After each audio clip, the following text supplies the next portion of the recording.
ജീവിതത്തിൽ നാം പലപ്പോഴും വീഴുന്നുണ്ട്, പരാജയപ്പെടുന്നുണ്ട്, തളരുന്നുണ്ട്. ചിലപ്പോൾ നമുക്ക് തന്നെ നമ്മളെ ഉയർത്തുവാൻ കഴിയാത്ത അവസ്ഥയും ഉണ്ടാകാറുണ്ട്.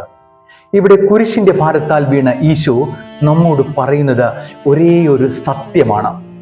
വീഴുന്നത് ഒരു പരാജയമല്ല, എഴുന്നേൽക്കാൻ വിസമ്മതിക്കുന്നതാണ് യഥാർത്ഥ പരാജയം. ദൈവപുത്രനായിരുന്നുവെങ്കിലും ഈശോ മനുഷ്യന്റെ ബലഹീനത ഏറ്റെടുത്തു. വീണെങ്കിലും അവൻ വീണ്ടും എഴുന്നേറ്റു. കാരണം അവന്റെ ലക്ഷ്യം വ്യക്തമായിരുന്നു. ഒരു സ്നേഹത്തിന്റെ വിജയം പ്രഘോഷിക്കുവാൻ നമുക്ക് നമ്മോട് തന്നെ ചോദിക്കാം, ഞാൻ വീണ സ്ഥലത്ത് നിന്ന് ഞാൻ എഴുന്നേറ്റവനാണോ? നിരാശയിൽ നിൽക്കുകയോ അല്ലെങ്കിൽ വീണ്ടും എഴുന്നേൽക്കുവാൻ ധൈര്യം കണ്ടെത്തുകയോ ഞാൻ ചെയ്തിട്ടുണ്ടോ? ഈശോയുടെ ഈ വീഴ്ച നമ്മെ പഠിപ്പിക്കുന്നത് ഇതാണ്.